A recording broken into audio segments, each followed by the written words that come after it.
Tes. Oke, on. Kali ini kita akan kembali untuk membahas di topik komunikasi data, khususnya di subtopiknya, yaitu pada section atau pertemuan keempat, mengenai ada 3 poin, diantaranya transmission environment, data rate limit, dan performance. Seperti tadi sudah dijelaskan bahwa objektifnya yang pertama adalah gangguan selama transmisi atau transmission environment, lalu limitation pada data rate, dan lalu bagaimana performance untuk selama transmission data ini. Oke, kita yang pertama akan bahas tentang gangguan transmisi. Jadi gangguan transmisi atau transmission environment adalah perjalanan sinyal melalui transmisi yang tidak sempurna, yang mengakibatkan pelemahan atau impairment. Artinya sinyal itu di awal dan di akhirnya berbeda. Nah, ada 3 jenis dari impairment itu. Yang pertama ada attenuations, lalu distorsi, dan yang ketiga yaitu noise. Mari kita akan bahas satu persatu. Attenuation itu yang pertama. Attenuation kurang lebih adalah sebuah peristiwa kehilangan energi pada sinyal berupa pengurangan amplitudo, di mana attenuation ini merupakan sebab mengapa kabel menjadi panas atau terjadi thermal saat sedang digunakan. Hal ini dikarenakan sebagian energi listrik dikonversi menjadi panas. Untuk mengatasi attenuation adalah dengan menggunakan amplifier salah satunya.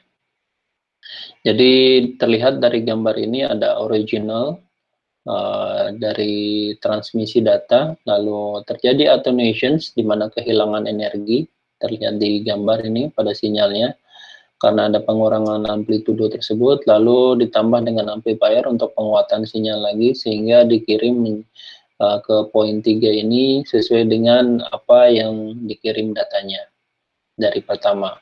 Jadi untuk menyatakan bahwa sinyal mengalami penguatan atau gain maupun pengurangan atau loss, maka digunakan konsep desibel. Ya, terlihat di sini dengan menggunakan satuan dB. Desibel dapat digunakan untuk mengukur kekuatan relatif dua sinyal dan kekuatan relatif satu sinyal pada dua titik. Dan desibel ini bisa bernilai negatif jika terjadi attenuations, jika terjadi kehilangan sinyal itu. Dan desibelnya akan bernilai positif jika terjadi gain atau penguatan. Dan rumus untuk menghitung dari desibel ini atau dB adalah 10 log 10 P2 berbanding P1. Di mana keterangan P2 adalah output dan P1-nya adalah input. Yang akan selanjutnya kita bahas adalah distorsi. Jadi distorsi adalah merupakan salah satu bentuk di mana untuk ketajaman atau shape pada sebuah sinyal. Distorsi terjadi pada sinyal komposit sebagai akibat dari perbedaan frekuensi pada sinyal tersebut. Sinyal komposit adalah sinyal yang terdiri dari berbagai macam komponen, dan di mana tiap komponen sinyal memiliki kecepatan propagasi yang berbeda yang memungkinkan terjadi delay pada destinasi atau tujuan. Delay tersebut selanjutnya disebut dengan istilah yang dinamakan dengan distorsi. Terlihat ini di gambar komponen sinyal, dan pada saat proses pengiriman dan pada saat pengiriman terjadi berupa bentuk pentajaman pada sinyal tersebut karena perbedaan frekuensi pada sinyal itu. Lalu selanjutnya noise. Jadi noise adalah sebuah gangguan atau istilah untuk adanya gangguan transmisi yang diakibatkan oleh banyak faktor, diantaranya dari luar transmisi tersebut. Jika diistilahkan, noise is the unwanted electromagnetic energy that interferes the wanted signal. Di mana dalam gambar ini terlihat pada poin 1 transmit, lalu ada noise, terjadi peningkatan pada mediumnya, dan akhirnya resepnya berbeda dengan apa yang di poin 1 menjadi poin 2 tersebut. Contoh-contoh dari noise ini ada banyak sekali. Yang pertama ada thermal atau istilahnya Johnson noise, yang kedua induced noise, yang ketiga crosstalk, yang keempat adalah impulse noise. Untuk yang pertama, apa itu thermal noise? Dari istilahnya thermal noise merupakan sebuah gerakan atau gerakan acak elektron pada media transmisi yang menghasilkan sinyal tambahan yang bukan berasal dari transmitter. Dan induced noise yang kedua adalah merupakan efek samping dari perangkat seperti motor maupun transformator beserta beberapa aplikasinya. Dan perangkat-perangkat tersebut bekerja seperti proses pengiriman dari antena ini maksudnya. Sedangkan media transmisi menjadi receiving antena atau penerimanya. Ada istilah lain yaitu crosstalk, di mana crosstalk merupakan pengaruhan dari suatu wire terhadap wire lainnya, di mana wire pertama menjadi sending atau pengirim antena dan wire kedua menjadi receiving. Gitu. Terus impulse noise. Untuk impulse noise merupakan sinyal yang dengan energi tinggi, energinya tinggi pada periode waktu yang sangat pendek. Jadi hanya beberapa second saja atau beberapa detik yang sangat pendek. Dan impulse noise ini merupakan efek dari catu daya pencahayaan. Ini untuk pencahayaan karena secara singkat. Oke, selanjutnya kita akan bahas tentang batas kecepatan data atau data rate limit. Nah, kita lihat dulu apa itu data rate. Data rate adalah ukuran kecepatan bit data dalam proses transmisi, dihitung dalam bit per detik. Contohnya adalah perhitungan besaran data atau data rate. Yang kedua, perhitungan besaran data ada berupa megabyte, kilobyte, dan kilobyte dan kilobit gitu. Di mana untuk setiap satu byte adalah terdiri dari 8 bit. Nah, ini terlihat di gambar. Dan untuk satu kata terdiri dari 16 bit, yaitu 2 bytes gitu. Dan yang sangat penting untuk diperhatikan dalam data komunikasi adalah bagaimana cepatnya proses pengiriman data itu dalam bit per second dan untuk semua channelnya. Dan data rate ini tergantung dari 3 faktor yang tadi limitation itu. Di antaranya adalah bandwidth yang available, lalu level signal yang akan kita gunakan atau yang kita gunakan. Yang ketiga adalah kualitas dari channel itu, level of noise yang tadinya ada. Untuk yang tiga ini akan kita bahas di next selanjutnya. Oke. Untuk yang terakhir adalah performance. Tadi merupakan bagaimana sebelumnya setelah bahas mengenai impairment, lalu ada data rate limit, bagaimana limitation. Di performance ini akan kita bahas semuanya yang berhubungan yang dari awal itu. Jadi salah satu isu yang penting dari sebuah networking adalah performance dari jaringan. Bagaimana itu bisa terjadi dan bagaimana bagusnya, kita akan discuss diantaranya mengenai quality of service, dan itu sudah dibahas di beberapa minggu yang lalu. Dan untuk overall pengukuran dari network performance di section ini akan kita bahas diantaranya. Yang pertama ada bandwidth, throughput latency atau delay, lalu bandwidth dan delay product. Oke, yang pertama bandwidth. Salah satu karakteristik yang mengukur kinerja jaringan adalah bandwidth. Namun istilah tersebut dapat digunakan dalam dua konteks berbeda karena memang pengukurannya juga berbeda. Ada bandwidth dalam hertz dan bandwidth dalam bit per detik. Bandwidth dalam hertz. Pada konsep ini, bandwidth dalam hertz adalah rentang frekuensi yang terdapat pada sinyal komposit atau rentang frekuensi yang dapat dilewati saluran. Misalnya bandwidth saluran telepon pelanggan adalah 4 kHz.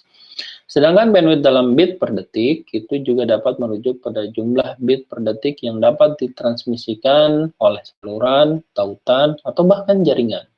Misalnya dapat dikatakan bandwidth jaringan fast Ethernet atau tautan dalam jaringan ini adalah maksimum misalkan 100 MB per second. Artinya jaringan ini dapat mengirim 100 MB data setiap detiknya. Dan hubungannya adalah ada hubungan eksplisit antara bandwidth dalam hertz dan bandwidth dalam bit per detik. Di mana pada dasarnya peningkatan bandwidth dalam hertz berarti peningkatan bandwidth dalam bit per detik. Hubungannya tergantung pada apakah kita memiliki transmisi pita dasar atau transmisi dengan modulasi. Kita akan bahas itu di selanjutnya. Oke, bandwidth itu sendiri adalah kapasitas yang dapat digunakan pada kabel Ethernet agar dapat dilewati traffic paket data dengan maksimal tertentu, di mana pengertian lain dari bandwidth internet adalah jumlah konsumsi transfer data yang dihitung dalam satuan waktu bit per second atau BPS.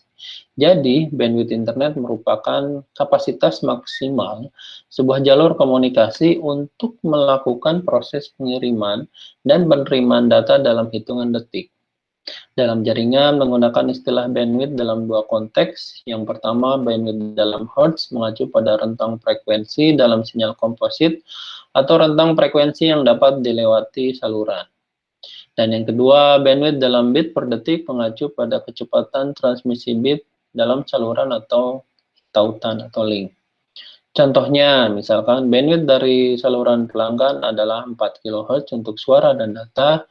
Bandwidth jalur ini untuk transmisi data dapat mencapai sampai dengan 56.000 bit per second dengan menggunakan modem canggih untuk mengubah sinyal digital ke analog. Jika perusahaan, lalu untuk contoh yang kedua, jika perusahaan telepon meningkatkan kualitas saluran dan meningkatkan bandwidth menjadi 8 kHz, jadi dapat dikirim sebesar 112.000 bit per second dengan menggunakan teknologi yang sama. Selanjutnya kita akan bahas mengenai throughput. Throughput adalah ukuran seberapa cepat kita sebenarnya dapat mengirim data melalui jaringan. Meskipun pada pandangan pertama atau pada awalnya, bandwidth dalam bit per detik dan throughput tampak sama. Namun keduanya itu berbeda. Yang pertama, sebuah link mungkin memiliki bandwidth byte atau BPS, tetapi kita dapat mengirim T BPS melalui tautan ini dengan T yang lebih kecil daripada B. Dengan kata lain, bandwidth adalah ukuran potensial dari sebuah link tersebut. Dan throughput adalah ukuran sebenarnya dari seberapa cepat kita dapat mengirim data. Misalnya, pada saat mungkin memiliki tautan dengan bandwidth 1 megabit per second, tetapi perangkat yang terhubung ke ujung tautan hanya dapat menanganinya 200 kilobyte per second. Terus apa yang terjadi? Berarti kita hanya dapat mengirim, kita tidak dapat mengirim lebih dari 200 tersebut melalui link tersebut. Contohnya, jaringan dengan 10 Mbps hanya dapat melewati rata-rata 12.000 frame per menit dengan setiap frame membawa rata-rata 10.000 bit.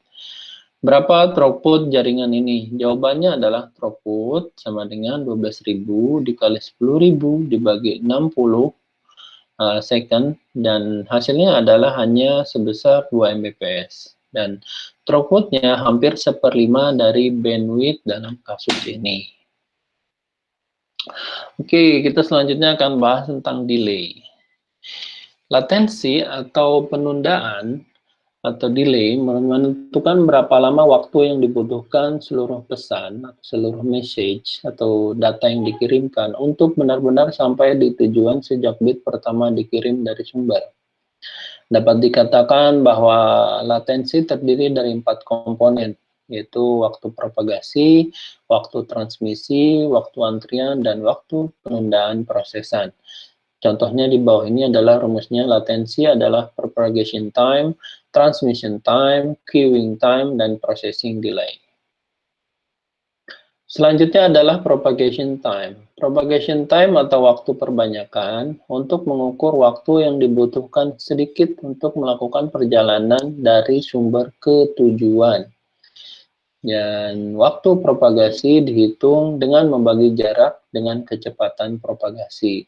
Ini rumusnya. Propagation time, di mana distance itu atau dalam satuan meter kalau dibagi dengan propagation speed, dan di mana kecepatan propagasi sinyal elektromagnetik bergantung pada medium dan frekuensi sinyal. Misalnya dalam ruang hampa, cahaya dirambatkan dengan kecepatan 3 kali 108 mm per second. Itu lebih rendah di udara, itu jauh lebih rendah di kabel. Oke, selanjutnya transmission time. Dalam komunikasi data, kita hanya dapat mengirim hanya 1 bit ya, pada saat pengirim pesan. Bit pertama mungkin membutuhkan waktu yang sama dengan waktu propagasi untuk mencapai tujuannya. Lalu bit terakhir juga mungkin memakan waktu yang sama. Namun, ada waktu antara bit pertama keluar dari pengirim dan bit pertama tiba di penerimanya, di mana bit pertama bisa jadi lebih awal dan tiba lebih awal. Tetapi bit terakhir pergi kemudian dan tiba juga kemudian lebih lama. Waktu yang diperlukan untuk transmisi pesan atau message ini tergantung pada ukuran pesan dan bandwidth dari saluran, di mana rumus untuk transmission time adalah message size dibagi dengan bandwidth. Oke, ini queuing time. Komponen ketiga dalam latensi adalah waktu antrian. Dan waktu yang dibutuhkan setiap perangkat perantara atau perangkat akhir adalah untuk menyimpan pesan sebelum dapat diproses. Waktu antrian bukanlah faktor tetap, itu berubah dengan beban yang dikenakan pada jaringan. Ketika ada lalu lintas padat di jaringan, waktu proses antrian juga bertambah, di mana perangkat perantara seperti router mengantrikan pesan yang datang dan memprosesnya satu persatu. Jika ada banyak pesan, setiap pesan maka yang lainnya harus menunggu. Ini berdasarkan ilustrasinya untuk queuing time tersebut. Lalu untuk yang terakhir ada processing delay.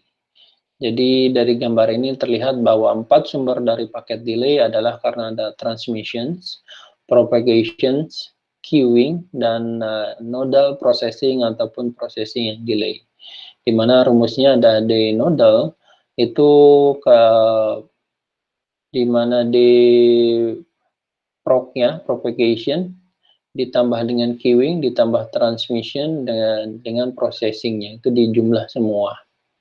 Untuk nodal processing, misalnya cek bit error, determine output link, lalu ada typical dalam microsecond, sedangkan queuing delay adalah harus dicek juga waktu menunggunya, time waiting pada output link untuk transmissionnya, dan itu bergantung pada congestion level pada si routernya. Dalam jaringan berbasis paket switching, processing delay adalah waktu yang dibutuhkan router untuk memproses paket header, di mana penundaan pemrosesan adalah komponen kunci dalam penundaan jaringan. Selama pemrosesan paket, router dapat memeriksa kesalahan dalam setiap tingkat bit dalam paket yang terjadi selama transmisi, serta menentukan di mana tujuan paket selanjutnya. Penundaan pemrosesan di router berkecepatan tinggi biasanya hanya dalam urutan mikrodetik atau mikrosecond, atau bahkan kurang dari itu. Setelah pemrosesan nodal ini, router mengarahkan paket ke antrian di mana penundaan lebih lanjut dapat terjadi. Itu terjadi processing dari delay itu. Oke, terima kasih untuk pada pembahasan kali ini. Di pertemuan keempat, recording akan di-off.